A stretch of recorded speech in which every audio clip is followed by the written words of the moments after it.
A couple weeks ago, Logan Wagner posted this tweet, which scared me because it mentions the possible end of Zemco racing and whether or not they're going to be racing again in 2023, answering a question I did not know people were asking. But somehow I came across some answers or at least some information about all of this and what this means, so figured we'd put that out there.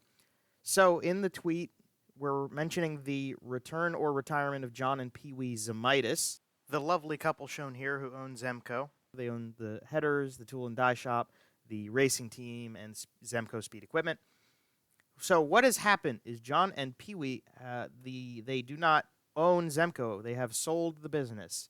Now, what interests me about this piece of information is that I heard this through the back door that this has already happened. So Zemco has already been sold, and the new owner has come in and started looking around, and it was very sudden even for the people involved in the team, including the crew chief of the car, Tommy Carl, was pretty surprised about this. And another interesting piece is that I don't know exactly when this happened, but I know that it happened before the 2022 racing season, which means obviously we got the Zemco car this year. And this allegedly, this is the same sort of deal that happened last year, where they weren't really sure if they were going to run in 2022 even. And I noticed the Mac McGee sort of step up from the Mac McGee Motorsports crew that has been supporting both Logan and Mike Wagner's racing careers for a long time.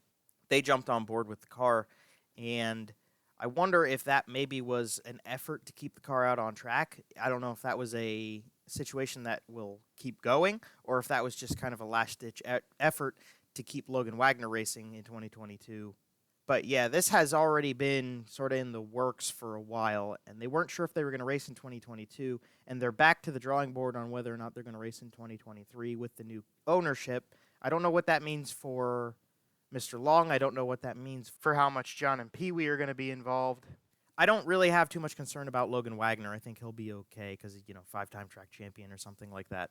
But that's what I've got for you. This apparently almost happened last year, and now we're kind of in a limbo about whether Zemco will come back or not. But they've already gotten the support to get back out on track, and this decision was made in a positive way last season, so maybe it'll go that way again, because my heart's really down in the dumps about losing the bridge at Williams Grove. I really don't need to add losing Zemco to the list of horrible things that have happened in the offseason already. But we'll be watching to see what unfolds, and we'll hopefully be able to see a beautiful Zemco #1 out on track at Port Royal this year. Thank you for watching. Hopefully this video is giving you a little bit more information about why we're looking at a potential loss of that car and what the factors are. I'm not really sure who gets to make the end decision, but hopefully whoever it is likes sprint cars. So thank you for watching, and we'll see you on the flip side.